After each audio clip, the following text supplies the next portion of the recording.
నమస్కారం. ఘంటారావానికి స్వాగతం. ముందుగా ప్రధాన అంశాలు. ₹1,00,000 తాకిన 10 గ్రాముల బంగారం. ఒక్కరోజే అమాంతం 2,350లకు పెరిగిన ధరలు.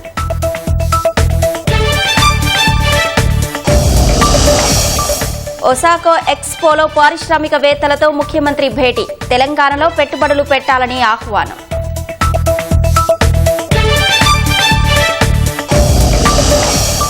రాష్ట్రంలో 3 అంచెల్లో ఉద్యోగాలు కల్పిస్తున్నామన్న భట్టి. టీజీపీఎస్సీని ప్రక్షాళన చేసి జాబ్ క్యాలెండర్ విడుదల చేశామని వెల్లడి. అసైన్డ్ భూముల్లో సాగు చేస్తున్న రైతులకు యాజమాన్య హక్కులు. భూభారతి చట్టంతో భరోసా కల్పిస్తామన్న మంత్రి పొంగులేటి.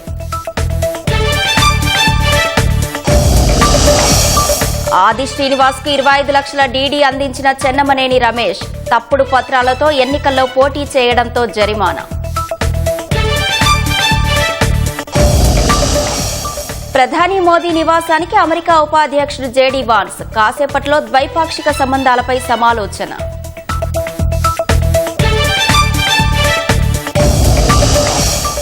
కేథలిక్ల మత గురువు పోప్ ఫ్రాన్సిస్ కన్నుమూత. ప్రధాని మోదీ, సీఎం సహా ప్రపంచాధినేతల సంతాపం.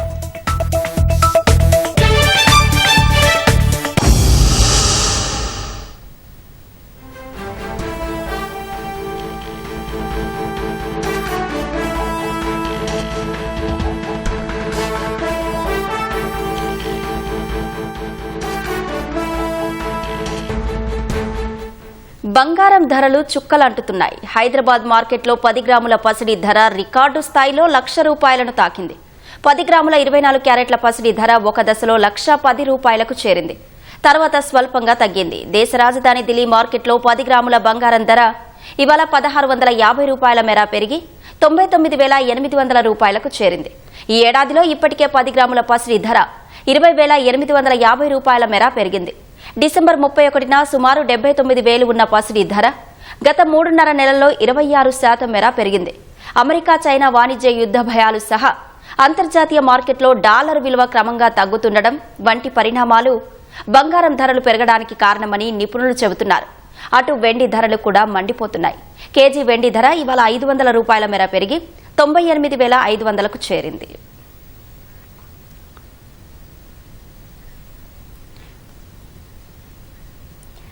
హైదరాబాద్ మార్కెట్లో 1,00,000 తాకిన బంగారం ధరలపై కొనుగోలుదారులు ఆందోళన వ్యక్తం చేస్తున్నారు. పూర్తి వివరాలు మా ప్రతినిధి రమ్య అందిస్తారు. బంగారం ధరలు ఆకాశాన్ని అంటున్నాయి. ఒక్క రోజుల్లోనే దాదాపు 2,500 వరకు పెరిగినటువంటి బంగారం ఈ రోజు కొద్దిసేపు 1,00,000 మార్కుని చేరింది. జీఎస్టీతో కలిపి ప్రస్తుతం మనం ఏదైతే మార్కెట్లో ఉన్న ఒక బంగారు దుకాణంలో ఉన్నా ఇక్కడ బంగారం జీఎస్టీతో కలిపి 24 క్యారెట్ ఏదైతే ఉందో 10 గ్రాముల బంగారం 1,02,600కు విక్రయిస్తున్నట్టు ఏదైతే అమ్మకందారులు ఉన్నారో వారు చెప్తున్నారు. అయితే ఈరోజు ఉదయం నుంచి కూడా బంగారం పెరుగుదల నమోదు చేసింది. ఉదయం దాదాపు ₹750 పెరిగినటువంటి బంగారం తర్వాత క్రమంగా పెరుగుతూనే ఉంది. ఈరోజు సాయంత్రానికి 2,350 వరకు పెరిగింది. అయితే జీఎస్టీతో కలిపి దుకాణాల్లో అంటే ఏదైతే 24 క్యారెట్ ఉందో దాన్ని 1,00,000కు పైగా విక్రయిస్తున్న పరిస్థితుల్లో ఇక్కడ కొంతమంది వినియోగదారులు ఉన్నారు. వాళ్ళు అడిగి తెలుసుకుందాం. సార్, ఎక్కడి నుంచి వచ్చారు అండ్ పెరిగిన ధరలు మీకు ఎలా అనిపిస్తున్నాయి? మేము నల్గొండ నుంచి వచ్చాము, నల్గొండ డిస్టిక్. ఇప్పుడున్న సమాజానికి అనుగుణంగా ఏంటంటే బంగారం విలువ రోజు రోజుకు ఒక ఆకాశాన్ని అంటుతుంది. ముఖ్యంగా రేట్ల విషయానికి వచ్చేసరికి ఏంటంటే ఇది ఎక్కడికి వెళ్తుందో అనేది ఏం అర్థం కావట్లేదు. అలా అని చెప్పేసి బంగారం కొనడం కానీ ఆపడం కానీ ఎట్లాంటిది ఏం జరగట్లేదు. ఇంకా పెరుగుతుంది తప్పితే తగ్గట్లేదు. Just last few months back 6 months back మేము ఇక్కడే తీసుకున్నప్పుడు 70,000 తీసుకున్నారు. మామూలుగా తులానికి 70,000 చొప్పున తీసుకున్నాం. ఈరోజు 1 lakh టచ్ అయిపోయింది ఆల్రెడీ ఆల్మోస్ట్. మరి ఇది ఇలా పెరగడానికి గల కారణాలు ఏంటో అనేది మాకైతే తెలియదు. సరే, బయట చెప్తున్న విధానం ప్రకారం ఏంటంటే జస్ట్ అమెరికా చైనా వాణిజ్య యుద్ధాలని ఇట్లా అని అవన్నీ చెప్పడం జరుగుతుంది. కానీ అదైతే కరెక్ట్గా కాదు. కాకపోతే ఇది ఇలా పెరిగితే సామాన్యుడు బంగారం అందుబాటులో దొరకడం అనేది అసంభవం. అదైతే వాస్తవం నేను చెప్తున్నాను. దీన్ని కొంచెం వినియోగించుకొని దృష్టిలో పెట్టుకొని గవర్నమెంట్ అయినా కొంచెం స్పందించి సెంట్రల్ గవర్నమెంట్ అయినా దీని మీద కొంచెం వినియోగం తీసుకొని బంగారం ధర కొంచెం తగ్గించి ఉపాయం చేయాలని నేను కోరుకుంటున్నాను. ఇప్పుడు మీరు ఏం కొనడానికి వచ్చారు? ఏదైనా అకేషన్ ఉందా? క్యాజువల్గా దీనికోసం వచ్చారు? మా మిస్సెస్ వాళ్ళ మేనకోడలు పెళ్లి ఉండే, దానికోసం అని చెప్పి షాపింగ్ చేద్దామన్నట్టుగా నెక్లెస్ కోసం వచ్చాము. ఆల్రెడీ మేము మా దగ్గర చేయించిన నెక్లెస్ కూడా ఉన్నాయి, కొంచెం రిప్లేస్ చేసి మళ్ళీ తీసుకుందాం అన్నట్టు ఆలోచనతో వచ్చాము. కానీ యాక్చువల్లీ మేము అనుకున్నట్టు వచ్చినప్పుడు ధర వేరు ఉంది, ఇక్కడికి వచ్చాక మేము కనుక్కున్న దానికి ఇంకా వేరు ఉంది అసలు ధర. యాక్చువల్లీ 90 చేంజ్ 92 చేంజ్ ఉన్నది, ఇక్కడికి వచ్చి 96 93 అయింది. అక్కడ నుండి ఇక్కడ ట్రావెల్ చేసి 120-150 కిలోమీటర్ ట్రావెల్ చేసి మరీ రావాల్సి వచ్చింది. సరే అయినా కొనని తప్పట్లేదు, కాకపోతే ఏంటంటే సామాన్యుడికి అందుబాటులో ధరలు అందాలనేసి నేను కోరుకుంటున్నాను అంతే. జనరల్గా ఒక జోక్ ఉంటుంది, బంగారం కొనివ్వాలి అంటే ఇంట్లో ఆడవాళ్ళు ఎప్పుడు అడుగుతూనే ఉంటారు, మేము ఎక్కడి నుంచి మీరు చెప్పండి అంటే ఒక హస్బెండ్గా మీరు ఏ ప్రైజెస్ ఉన్నప్పటి నుంచి మీ వైఫ్కి గోల్డ్ కొనిస్తున్నారండి, ఇప్పుడు ఎలా అనిపిస్తుంది? నేను మా వైఫ్కి కొనిచ్చే వచ్చేసి 26,000 ఉన్నప్పటి నుంచి స్టార్ట్ చేసింది కొనడం, ఇప్పటికి 1 lakh చేరింది. గత 8 yearsలో ఇది చాలా టూ మచ్గా పెరిగిపోయింది. వాళ్ళు కొనడం అడగడం తప్పు కాదు, కాకపోతే అంటే మనం కొనియడం అనేది కొంచెం ఎక్స్పెన్సివ్గా మారింది. ఈ రోజుల్లో బంగారం కొనడం అంటే ఉన్న ఆస్తులు అమ్ముకోవడమే, అంతమించి ఇంకేం లేదు ఇక. Thank you. బంగారం కొనాలి అంటే ఆస్తులు అమ్ముకోవాలేమో అని కూడా ఇక్కడ ఉన్నటువంటి వినియోగదారులు చెప్తున్నారు. అయితే సాధారణంగా మనం చూసినట్లయితే కనుక 2020 తర్వాత నుంచి కూడా బంగారం ధరలు గణనీయంగా పెరుగుదల నమోదు చేశాయి. దీనికి తోడు ఏదైతే 3% జీఎస్టీ ఉందో జీఎస్టీ కూడా అదనంగా ఉండడం, మరోవైపు బంగారం ధరలు అంతకంతకు పెరుగుతుండడంతో వినియోగదారులు ఆందోళన అయితే చెందుతున్నారు. అయితే సాధారణంగా మనం ఏమనుకుంటామంటే బంగారాన్ని ఈ యొక్క పెళ్లిళ్ళ సీజన్ కావచ్చు, ఇవి ఎక్కువ అంటే ఇంపాక్ట్ ఉంటుంది, పెళ్లిళ్ళ సీజన్ వచ్చినప్పుడు ధరలు పెరుగుతుంటాయి. కానీ వాస్తవానికి బంగారం ధరలకి అంతర్జాతీయ మార్కెట్తో ఎంతో అవినాభావ సంబంధం ఉంటుంది. ఎప్పుడైతే ఇంటర్నేషనల్ మార్కెట్లో మార్పులు జరుగుతుంటాయో అప్పుడు బంగారం ధరలు కూడా పెరుగుతుంటాయి. అయితే సాధారణంగా రూపాయి పడిపోయినప్పుడు లేదంటే షేర్ మార్కెట్స్ కొంత డౌన్ అయినప్పుడు బంగారం ధరలు పెరగడం తగ్గడం ఇలాంటివి మనం గమనిస్తుంటాం. షేర్ మార్కెట్ డౌన్ అయితే బంగారం పెరుగుతూ ఉంటుంది, లేదా షేర్ మార్కెట్ పెరిగితే కనుక బంగారం తగ్గుతూ ఉంటుంది. అయితే ఈసారి ఈ పరిణామానికి భిన్నంగా ఓవైపు షేర్ మార్కెట్లు లాభాల్లో ముగిసినప్పటికీ కూడా బంగారం ధరలు సైతం గణనీయంగా పెరగడం అనేది ఈసారి మనం గమనించవచ్చు. దీనికి ప్రధానంగా ఇంటర్నేషనల్గా ఉన్నటువంటి పరిస్థితులు కావచ్చు, అదేవిధంగా యుఎస్ చైనా మధ్య ఏదైతే ఈ యొక్క ట్యాక్స్లకు సంబంధించిన అంశం ఉందో ఇది ఉన్నంతకాలం కూడా ఈ బంగారం రేట్లు ఇలాగే కొనసాగే అవకాశం ఉన్నట్టు తెలిసిన అయితే మనం చూడొచ్చు. ప్రస్తుతం ఇటు దుకాణం మొత్తం కూడా దాదాపుగా ఖాళీగా ఉన్నటువంటి పరిస్థితి ఉంది. ఎందుకంటే ధరలు పెరుగుతున్న నేపథ్యంలోనే కొంత వినియోగదారులు తక్కువ సంఖ్యలో ఈ యొక్క కొనుగోళ్ల వైపు మొగ్గు చూపుతున్నట్టు తెలుస్తుంది. అయితే సాధారణంగా మనం ఇంత పెద్ద మొత్తంలో భారీ స్థాయిలో బంగారం అంటే 1,00,000 మార్కుని బంగారం చేరొచ్చు త్వరలోనే అనుకున్నాం, కానీ ఇంత త్వరగా 1,00,000 మార్కుని బంగారం చేరుతుంది అని మాత్రం ఊహకందని విషయంగా మనం చెప్పొచ్చు. గడిచిన దశాబ్ద కాలంలో బంగారం విపరీతంగా పెరుగుదలను నమోదు చేసింది. 24 క్యారెట్ల బంగారం ఈ రోజు ఏదైతే లైవ్ మార్కెట్లో చూస్తే 99,900కు పైగా 24 క్యారెట్ల 10 గ్రాముల బంగారం ఉండగా దీనికి జీఎస్టీతో కలిపి ప్రస్తుతం మనం అయితే షాప్లో ఉన్నాం. ఇక్కడ దాదాపుగా 1,02,000కు పైగా 10 గ్రాముల 24 క్యారెట్ల బంగారాన్ని వినియోగిస్తున్నట్టు ఏదైతే 22 క్యారెట్ ఆర్నమెంట్ ఉంటుందో అది కూడా దాదాపుగా 6 నుంచి 7,000 తరుగుదలలో, అంటే 93,000 నుంచి 94,000 వరకు కూడా ఈ యొక్క ఆర్నమెంట్ దీనికి సంబంధించినటువంటి ఏదైతే 22 క్యారెట్ల బంగారం ఉందో దీన్ని కూడా కొనుగోదారులు ఏంటంటే అమ్మకాలు జరుగుతున్నాయి. అయితే ప్రస్తుతం మనం చూసినట్లయితే లైవ్ మార్కెట్తో పోలిస్తే కొంత ఈ యొక్క దుకాణాల్లో ముందు రోజు రేట్నే తీసుకోవడం, ఉదయం మార్కెట్లు స్టార్ట్ అయినప్పుడు ఉన్న రేట్నే దాదాపుగా సాయంత్రం వరకు కొనసాగించే అవకాశాలు ఉంటాయి. కాబట్టి కొంత ఈరోజు ఇంకా తక్కువగా ఉంది, రేపు ఉదయానికి ఈ రేటు మరింత పెరిగే అవకాశం ఉన్నట్టుగా కూడా తెలుస్తుంది. అయితే మనం చూడొచ్చు ప్రస్తుతం ఈ యొక్క బంగారం ధరలకు సంబంధించి చూసినట్లయితే కనుక ఈరోజు ఉదయం నుంచి కూడా భారీగా పెరుగుతుంది. సార్, దాదాపుగా 1,00,000కు పైగా ఈరోజు గోల్డ్ ఉంది. వినియోగదారులు ఏమంటున్నారు అండ్ ఈ సేల్స్ పైన ఇది ఎట్లాంటి ఇంపాక్ట్ చూపిస్తుంది అనుకుంటున్నారు? అంటే ఇప్పుడు ఉన్న న్యూస్ ప్రకారం మనకి ఏంటంటే ఈ అమెరికాలో ట్రంప్ వచ్చిన కానీ గోల్డ్ రేట్ తగ్గుద్ది అనుకున్నారు, కానీ అది తారుమారైంది. ఇప్పుడు 1,00,000 రూపాయలు ఉంది ఈరోజు present 24 carrot 1 lakh rupees reach అయింది జిఎస్టీతో కలిపి 1 lakh రూపీ. అది ఇయర్ ఎండింగ్కి 1,25,000 అయ్యే ఛాన్స్ ఉందని చెప్తున్నారు. అది ఎంతవరకు అనేది మనకు కూడా తెలియదు. ప్రస్తుతానికైతే 22 క్యారెట్ వచ్చి 9,000 రీచ్ అయింది. ఈరోజు 90,150 ఉంది. జనరల్గా ఇప్పుడు మనం చూస్తున్న 2020 నుంచి ఎక్కువగా పెరుగుతూ ఉంది. 2016లో చూస్తే 30,000-32,000 అంతే ఉంది. దాదాపు 10 ఏళ్ల కాలంలో 1,00,000 రూపాయలకు చేరింది. అంటే ఇంత పెద్ద సంఖ్యలో పెరుగుదల అనేది చూస్తే ఇంత భారీగా పెరిగినప్పుడు ఈ యొక్క ఏవైతే సేల్స్ పైన ఇది ఎట్లాంటి ఇంపాక్ట్ చూపిస్తుంది అండ్ మోర్ ఇప్పుడు పెళ్లిళ్ళ సీజన్ వస్తుంది. గతంలో జరిగినంత స్థాయిలో అంటే డబ్బు పరంగా జరగవచ్చేమో, గ్రాముల పరంగా చూస్తే అంత మొత్తంలో అమ్మకాలు జరుగుతాయి అనుకుంటున్నారా? లేదండి, మనకు ఇప్పుడు డబ్బు పరంగా వస్తుంది కానీ గ్రాముల ప్రకారం అయితే చాలా తక్కువ అవుతుంది సేల్స్. ఎందుకంటే ఇంతకుముందు మనం 10 గ్రాములు కొనాలంటే 50,000 అయ్యేది, ఇప్పుడు అది 5 గ్రాములకే 50,000 అవుతుంది. అందువలన మనకి ఇప్పుడు ఒక రకంగా చూడాలంటే మధ్యతరగతి కానీ పేదవాళ్ళు కానీ ఒక రిచ్ పీపుల్ కానీ ఎవరైనా కొనాలన్నా కానీ ఇది ఒక బర్డెన్. ఏదంటే మ్యారేజెస్ తప్పనిసరిగా కొనాలి అని తప్ప కొన్ని వస్తువులు, అంతేగాని ఇంతకు ముందులాగా అంతంత సేల్స్ అనేది ఎక్స్పెక్ట్ చేయలేము. ఇంకా అయితే నియర్ ఫ్యూచర్లో బంగారం తగ్గే అవకాశం ఉంటుందని కొంతమంది విశ్లేషకులు ఏం చెప్తున్నారంటే, ఇంత భారీ మొత్తంలో బంగారం రేట్లు పెరిగినప్పుడు తిరిగి కరెక్షన్స్ వస్తాయి, గతంలో కూడా ఇలాంటి పరిస్థితులు వచ్చాయంటున్నారు. మీరేమనుకున్నారు, నిజంగా కరెక్షన్ వచ్చే అవకాశం ఈ నియర్ ఫ్యూచర్లో ఉందంటారా? ఎంత కరెక్షన్ వచ్చినా కానీ మనకి ఎంత పెరిగిందో అంత తగ్గడం అనేది ఇంతవరకు ఎప్పుడూ లేదు. ఇన్ని సంవత్సరాల్లో మనం చూస్తున్నాం కాబట్టి. ఇప్పుడు 1 lakh అయింది, మా అయితే ఒక 5,000 రావచ్చేమో కరెక్షన్ అనేది వస్తే. అంతకుమించి అయితే ఎక్స్పెక్ట్ అనేది చేయలేమండి. ఏదన్నా కొనేవాళ్ళు ఉంటే ఇప్పుడు కొనుక్కోవడం మంచిది, ఇంకా పెరగవచ్చు ఫ్యూచర్లో. అది ఓకే, థ్యాంక్ యూ. సో బంగారం ధరలు మరింత పెరిగే అవకాశం ఉంటుంది. 1,20,000 వరకు కూడా బంగారం చేరే అవకాశం ఉంది అని పలువురు నిపుణులు విశ్లేషిస్తున్నారు. ఇప్పుడు మనం చూస్తున్నాం, ఇక్కడ ఎవరైతే ఈ బంగారం నమ్మకందారులు ఉన్నారో వాళ్ళు కూడా ఇదే విషయాన్ని చెబుతున్నటువంటి పరిస్థితి ఉంది. 1,20,000 పైగా బంగారం పలికే అవకాశం ఉంది తొందరలోనే. కాబట్టి ఎవరైతే కొనుగోలుదారులు ఉన్నారో వాళ్ళు ఇప్పుడే కొనుక్కోవడం కొంతవరకు మేలవుతుందని. అయితే ఈ పెళ్లిళ్ళ సీజన్లో గతంలో జరిగినంత మొత్తంలో కొనుగోళ్లు జరగకపోవచ్చు అని చెప్పి కూడా ఈ యొక్క దుకాణదారులు అయితే చెప్తున్నారు. కెమెరా పర్సన్ నరేంద్రతో రమ్య, ఈటీవీ న్యూస్, హైదరాబాద్.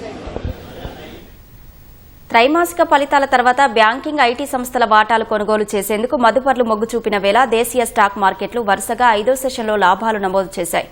గత సెషన్లో 1,509 పాయింట్లు పెరిగిన సెన్సెక్స్ ఇవాళ మరో 855 పాయింట్లు ఎగబాకింది. ఉదయం 78,903 పాయింట్ల వద్ద బీఎస్సీ సూచీ ఉత్సాహంగా ప్రారంభమైంది. మొదట్లో స్వల్పంగా తగ్గి 78,776 పాయింట్ల కనిష్ట స్థాయి నమోదు చేసింది. తర్వాత కొనుగోళ్ల మద్దతుతో దూసుకెళ్లిన సెన్సెక్స్ ఒక దశలో 79,635 పాయింట్ల గరిష్ట స్థాయికి చేరింది. చివరకు 79,408 పాయింట్ల వద్ద స్థిరపడింది. జాతీయ స్టాక్ ఎక్స్చేంజ్ సూచీ నిఫ్టీ 274 పాయింట్లు పెరగడం సహా 24,000 బెంచ్ మార్కును అధిగమించింది. చివరకు 24,125 పాయింట్ల వద్ద ముగిసింది. కేథలిక్ల అత్యున్నత మత గురువు పోప్ ఫ్రాన్సిస్ కన్నుమూశారు. కొంతకాలంగా శ్వాసకోశ, డబుల్ న్యూమోనియా, కిడ్నీ సమస్యలతో తీవ్రంగా బాధపడుతున్న 88 ఏళ్ల పోప్ ఈ ఉదయం తుదిశ్వాస విడిచారు. ఫిబ్రవరిలో శ్వాసకోశ సమస్యలతో ఆసుపత్రిలో చేరిన పోప్ ఫ్రాన్సిస్ 38 రోజుల పాటు చికిత్స పొందిన అనంతరం గత నెలలో డిశ్చార్జ్ అయ్యారు. ఈస్టర్ సందర్భంగా నిన్న ప్రజలను ఉద్దేశించి సందేశమిచ్చారు. ఈ ఉదయం ఆయన మృతి విషయాన్ని వాటికన్ వర్గాలు ధృవీకరించాయి.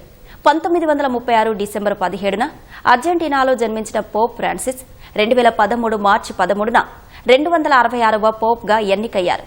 అమెరికా నుంచి పోప్గా ఎన్నికైన తొలి వ్యక్తిగా ఫ్రాన్సిస్ నిలిచారు. తరచూ సామాజిక అంశాలపై కూడా ఆయన వ్యాఖ్యలు చేస్తుంటారు. 2016లో రోమ్ బయట ఇతర మతానికి చెందిన శరణార్థుల పాదాలు కడిగారు. దీనిని ఆయన వినయం, సేవా తత్పరతకు చిహ్నంగా భావించేవారు. తదుపరి పోప్ను రహస్య ఓటింగ్ ద్వారా కార్డినల్స్ కాలేజ్ ఎన్నుకోనుంది. పోప్ ఫ్రాన్సిస్ మృతి పట్ల పలు దేశాల అధినేతలు సంతాపం ప్రకటించారు. మానవత్వం, ఆధ్యాత్మిక ధైర్యానికి పోప్ ఫ్రాన్సిస్ ప్రతీక అని ప్రధాని మోదీ కొనియాడారు. గతంలో పోప్ను కలిసిన ఫోటోలను ఎక్స్లో పోస్టు చేసిన మోదీ, క్రీస్తు ఆదర్శాల సాకారానికి పోప్ ఫ్రాన్సిస్ కృషి చేశారని పేర్కొన్నారు. భారత ప్రజల పట్ల పోప్ చూపిన ఆదరాభిమానాలు మరవలేనివని తెలిపారు. పోప్ మృతి పట్ల విదేశాంగ మంత్రి జయశంకర్ సహా పలువురు కేంద్ర మంత్రులు సైతం ఎక్స్ ద్వారా నివాళులర్పించారు. కాంగ్రెస్ అధ్యక్షుడు ఖర్గే, ముఖ్య నేత రాహుల్ గాంధీ, తెలుగు రాష్ట్రాల ముఖ్యమంత్రులు చంద్రబాబు, రేవంత్ రెడ్డి సహా వివిధ రాష్ట్రాల సీఎంలు, ముఖ్య నేతలు పోప్ మృతికి సంతాపం ప్రకటించారు. బ్రిటన్ రాజు చార్లెస్ III, ప్రధానమంత్రి కీర్ స్టార్మర్, అమెరికా ఉపాధ్యక్షుడు జేడీ వాన్స్ సంతాపం తెలియజేశారు. ఒసాకా ఎక్స్పోలో పారిశ్రామికవేత్తలతో ముఖ్యమంత్రి రేవంత్ రెడ్డి సమావేశమయ్యారు. తెలంగాణలో పెట్టుబడులు పెట్టాలని జపాన్ వ్యాపారవేత్తలను సీఎం ఆహ్వానించారు. నవ ప్రపంచాన్ని నిర్మిద్దామని జపాన్ పారిశ్రామికవేత్తలకు ముఖ్యమంత్రి పిలుపునిచ్చారు. తెలంగాణలో స్థిరమైన ప్రభుత్వ విధానాలు, సులభతర పారిశ్రామిక విధానం, ప్రపంచ స్థాయి మౌలిక సదుపాయాలు ఉన్నాయని జపాన్ పారిశ్రామికవేత్తలకు వివరించారు. పరిశ్రమలు ఏర్పాటు చేస్తే ప్రభుత్వ పరంగా అన్ని రకాల ప్రోత్సాహకాలు అందిస్తామన్నారు. అంతకుముందు జపాన్లో సీఎం నేతృత్వంలోని రాష్ట్ర ప్రతినిధుల బృందం పర్యటన కొనసాగుతోంది. ఒసాకా నగరంలో జరుగుతున్న ఒసాకా ఎక్స్పోలో తెలంగాణ పెవిలియన్ను సీఎం రేవంత్ రెడ్డి ప్రారంభించారు. 5 ఏళ్లకు ఒకసారి జరిగే ఒసాకా ఎక్స్పోలో పాల్గొన్న భారత్లోని తొలి రాష్ట్రంగా తెలంగాణ నిలిచింది. ఒసాకా ఎక్స్పో వేదికపై తెలంగాణ సంస్కృతి, పారిశ్రామిక అనుకూల వాతావరణం, సంప్రదాయ కళలు, పర్యాటక ఆకర్షణలను చాటి చెప్పేలా ఏర్పాట్లు చేశారు. రాష్ట్రంలోని నిరుద్యోగ యువతకు ఉద్యోగాలు కల్పించడమే సర్కారు ధ్యేయమని, మరో 30,000 ప్రభుత్వ ఉద్యోగాల భర్తీకి కసరత్తు జరుగుతోందని ఉప ముఖ్యమంత్రి భట్టి విక్రమార్క తెలిపారు. సీఎం రేవంత్ రెడ్డితో పాటు మంత్రివర్గం ఈ విషయంపై ప్రత్యేక దృష్టి సారించిందని వివరించారు. ఖమ్మం జిల్లా మధిరలో నిర్వహించిన మెగా జాబ్ మేళాలో డిప్యూటీ సీఎం భట్టి మాట్లాడారు. రాష్ట్రంలో 3 అంచెల్లో ఉద్యోగాలు కల్పిస్తున్నామని, మొదట పబ్లిక్ సర్వీస్ కమిషన్ను ప్రక్షాళన చేసి జాబ్ క్యాలెండర్ విడుదల చేశామని గుర్తు చేశారు. మొదటి ఏడాదిలోనే 56,000 ఉద్యోగాలు భర్తీ చేశామని భట్టి తెలిపారు. చాలా మందికి మనలాంటి ప్రాంతాల్లో ఉన్నటువంటి వాళ్ళందరికీ సంస్కారంతో పాటు ఉద్యోగ అవకాశాలు కూడా అందిపించుకోవాలనేటువంటి ఆలోచనతోనే మన తల్లిదండ్రులు మనందరినీ చదివిస్తూ ఉంటారు. సో ఇప్పుడు మనం చదివించే చదువులన్నీ కూడా మారినటువంటి ప్రపంచీకరణలో ఆ ఉద్యోగాలు పొందడానికి పనికొచ్చే చదువులు అందుబాటులో లేకపోతే గ్రామీణ ప్రాంతాల్లో చదువుకొని వచ్చినటువంటి వాళ్ళందరికీ టెక్నికల్ స్కిల్స్ లేకపోవడం వల్ల, ఇంగ్లీష్ మీడియం లేకపోవడం వల్ల ఈ కార్పొరేట్ సంస్థల్లో ఉద్యోగాలు పొందలేకపోతాం. అటువంటి సంస్థల్లో, వ్యవస్థల్లో మీరు ఉద్యోగాలు పొందడం కోసం ఈ ప్రభుత్వం సీరియస్ గా ఆలోచన చేస్తాం. ఇవాళ advanced skill centres or advanced technology centres, ITS ని అడ్వాన్స్డ్ టెక్నాలజీ సెంటర్స్ గా మార్చింది. రాష్ట్ర వ్యాప్తంగా 65 సెంటర్లు వాళ్ళు అప్గ్రేడ్ చేసాం. ITS centre. ప్రభుత్వం కేటాయించిన అసైన్డ్ భూములను సాగు చేసుకుంటున్న రైతులకు వాటిపై యాజమాన్య హక్కులు కల్పిస్తామని రెవెన్యూ శాఖ మంత్రి పొంగులేటి శ్రీనివాసరెడ్డి అన్నారు. నల్గొండ జిల్లా చందంపేటలో నిర్వహించిన భూభారతి చట్టం అవగాహన కార్యక్రమంలో పాల్గొన్న మంత్రి పలువురు రైతుల భూ సమస్యలు అడిగి వాటిని పరిష్కరిస్తామన్నారు. సదస్సులో రైతులు అడిగిన ప్రశ్నలకు MRO, RDO సమాధానాలు చెప్పలేకపోవడంతో వారిపై ఆగ్రహం వ్యక్తం చేశారు. ఈ నెలాఖరుకు 4 మండలాల్లో పైలట్ ప్రాజెక్టులు పూర్తి అవుతుందన్నారు. మే 1 తేదీ నుంచి జిల్లాకి 1 మండలాన్ని పైలట్ ప్రాజెక్టుగా ఏర్పాటు చేస్తామన్నారు. జూన్ 2 నుంచి భూభారతి పోర్టల్ అందరికీ అందుబాటులోకి వస్తోందన్నారు. భూభారతి 2025 చట్టంతో నోటిఫికేషన్ ఇచ్చిన ల్యాండ్స్ దగ్గర నుంచి ఈ సమస్యలన్నీ ధరణి వచ్చిన తర్వాత సామాన్య ప్రజలకి ఎలా ఇబ్బంది పడ్డారో మనకి స్పష్టంగా కనిపిస్తుంది. లిమిట్ చేసిన భూములు కానీ ఇతరత్ర భూముల విషయంలో రైతన్నలకి ఇబ్బంది కలిగిన మాట వాస్తవం. ఈ భూభారతిలో పూర్తిగా న్యాయం జరిగే విధంగా ఈ ప్రభుత్వం చర్యలు తీసుకోబోతుంది. ఈ సమస్యలన్నిటితో ధరణిలో 1000 రూపాయలు కడితే అప్లికేషన్ కి ఛాన్స్ వచ్చేది. MRO గారు, RDO గారు, కలెక్టర్ల ఆఫీసుల చుట్టూ చెప్పులు అరిగిందాకా తిరిగినా ఫలితం వచ్చిందా అంటే ఆనాడు ఫలితం రాలే. దాన్ని తప్పకుండా శాశ్వతంగా పరిష్కరించడం కోసమే ఈ భూభారతి కార్యక్రమాన్ని తీసుకొచ్చాం. దేశంలో ఎక్కడా లేని విధంగా తెలంగాణలోనే ధాన్యం కొనుగోలు సకాలంలో జరుగుతున్నాయని వ్యవసాయ శాఖ మంత్రి తుమ్మల నాగేశ్వరరావు అన్నారు. నిజామాబాద్లో 3 రోజుల పాటు జరగనున్న రైతు మహోత్సవాన్ని మంత్రులు ఉత్తమ్ కుమార్ రెడ్డి, జూపల్లి కృష్ణారావులతో కలిసి ఆయన ప్రారంభించారు. ఆర్థిక ఇబ్బందులున్నా 2 లక్షల వరకు రుణాలు మాఫీ చేశామని, త్వరలోనే రైతు భరోసా నిధులు కూడా కర్షకుల ఖాతాలో జమ చేస్తామని వెల్లడించారు. బీఆర్ఎస్ హయాంలో నీటిపారుదల రంగానికి 1000 కోట్లు ఖర్చు చేసినా రైతులకు ఎలాంటి ప్రయోజనం చేకూరలేదని మంత్రి ఉత్తమ్ కుమార్ రెడ్డి విమర్శించారు. కూడా మేము ఛాలెంజ్ చేస్తున్నాం. తెలంగాణ ప్రభుత్వం తప్ప ఇంత పెద్ద ఎత్తున ధాన్యాన్ని కొనుగోలు చేసిన ప్రభుత్వం గాని, రైతాంగాన్ని ఆదుకున్న ప్రభుత్వం గాని ఈనాటికి భారతదేశంలో ఇంకొక రాష్ట్రం పోటీ రాదు. కష్టకాలంలో, కరువు కాలంలో కూడా ఇంట్లో పెళ్లి చేస్తే ఎంత బాధ ఉంటుందో అదే బాధ ఈ రాష్ట్ర ప్రభుత్వానికి ఉంది. మార్చి 31కి రైతు భరోసా వేద్దాం అనుకున్నాం. మేము అనుకున్నది ఆలస్యమైంది. తప్పకుండా అతి త్వరలోనే మిగతా రైతు భరోసా కూడా మీ ఖాతాలో జమ చేస్తామని చెప్పి కూడా విజ్ఞప్తి చేస్తున్నాం.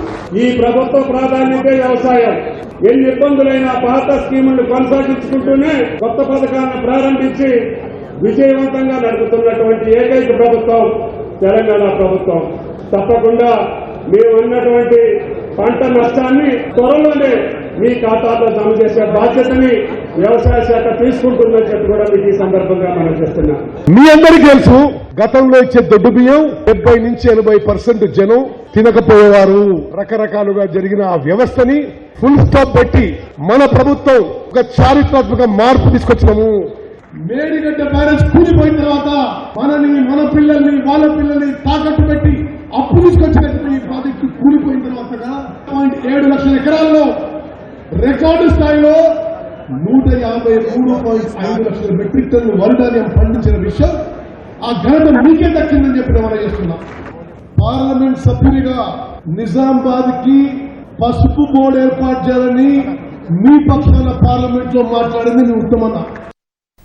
కాంగ్రెస్ బీఆర్ఎస్ లకు సూపర్ బాస్ అసదుద్దీన్ ఓవైసీ అని బీజేపీ రాష్ట్ర అధ్యక్షుడు కిషన్ రెడ్డి ఆరోపించారు. ఈ రెండు పార్టీలు మజ్లిస్ కను సైగల్లో పనిచేస్తున్నాయని విమర్శించారు. బీజేపీ రాష్ట్ర కార్యాలయంలో హైదరాబాద్ స్థానిక సంస్థల ఎమ్మెల్సీ ఎన్నికల సన్నాహక సమావేశం జరిగింది. పార్టీ రాష్ట్ర అధ్యక్షుడు కిషన్ రెడ్డి అధ్యక్షతన జరిగిన సమావేశంలో ఎమ్మెల్సీ అభ్యర్థి గౌతమ్ రావు, కార్పొరేటర్లు హాజరయ్యారు. పోలింగ్ ముగిసే వరకు వ్యూహాత్మకంగా ముందుకు సాగాలని కిషన్ రెడ్డి కార్పొరేటర్లకు దిశానిర్దేశం చేశారు. ఇతర పార్టీల కార్పొరేటర్లను కలిసి ఓట్లు అభ్యర్థించాలని మార్గనిర్దేశం చేశారు. హైదరాబాద్ ఎమ్మెల్సీ ఎన్నికల్లో కాంగ్రెస్ బీఆర్ఎస్ ఎందుకు పోటీ చేయడం లేదో చెప్పాలని డిమాండ్ చేశారు. 3 పార్టీల నిజస్వరూపం బయట పెట్టాలని బీజేపీ పోటీ చేస్తోందని, విజయం సాధిస్తామని కిషన్ రెడ్డి విశ్వాసం వ్యక్తం చేశారు. తప్పుడు పత్రాలతో ఎమ్మెల్యేగా గెలిచి ప్రజలను, కోర్టులను మోసం చేసిన బీఆర్ఎస్ నేత చెన్నమనేని రమేష్ పై చట్ట ప్రకారం చర్యలు తీసుకోవాలని ప్రభుత్వ విప్ ఆది శ్రీనివాస్ డిమాండ్ చేశారు. 2009 నుంచి 2023 వరకు వేములవాడ ఎమ్మెల్యేగా ప్రాతినిధ్యం వహించిన చెన్నమనేని జర్మన్ పౌరుడేనని హైకోర్టు తీర్పు ఇచ్చిన నేపథ్యంలో ఆయన మాజీ ఎమ్మెల్యే కూడా కాదని గెజెట్ విడుదలకు ఆది శ్రీనివాస్ డిమాండ్ చేశారు. చెన్నమనేని రమేష్ జర్మనీ పౌరసత్వం కలిగి ఉండి తప్పుడు పత్రాలతో ఎన్నికల్లో పోటీ చేశారని గతంలో ఆది శ్రీనివాస్ హైకోర్టులో పిటిషన్ దాఖలు చేశారు. ఈ అంశంపై పలు దఫాలుగా విచారణ చేపట్టిన ఉన్నత న్యాయస్థానం చెన్నమనేనికి జర్మనీ పౌరసత్వం ఉన్నట్లు తేల్చింది. కోర్టులను, ప్రజలను తప్పుదోవ పట్టించినందుకు ఆయనకు 30 లక్షల జరిమానా విధించింది. అందులో 25 లక్షలు ఆది శ్రీనివాస్ కు, 5 లక్షలు రాష్ట్ర న్యాయ సేవాధికార సంస్థకు ఇవ్వాలని ఆదేశించింది. హైకోర్టు తీర్పు మేరకు ఆ డబ్బును డీడీల రూపంలో చెన్నమనేని రమేష్ అందజేశారు. అయితే చెన్నమనేని రమేష్ కు ఇప్పటి వరకు ప్రభుత్వం ఇచ్చిన సౌకర్యాలన్నింటినీ తిరిగి రాబట్టాలని ఆది శ్రీనివాస్ డిమాండ్ చేశారు. Hyderabad langar house police station పరిధిలో పీవీఎన్ఆర్ ఎక్స్ప్రెస్ వేపై నుంచి తాగిన మైకంలో ఓ వ్యక్తి కిందకు దూకాడు. ఆ క్రమంలో ఓ వైరును పట్టుకుని ప్రమాదకర స్థితిలో వేలాడాడు. పరిస్థితి గమనించిన స్థానికులు తన కారులో నుంచి కవరు తీసుకుని 4 సహాయంతో పట్టుకోగా ఆ వ్యక్తి చాకచక్యంగా అక్కడి నుంచి ఆ పట్టాపై దూకాడు. వ్యక్తి క్షేమంగా ఉండడంతో పెను ప్రమాదం తప్పిందని అక్కడ ఉన్నవారంతా ఊపిరి పీల్చుకున్నారు.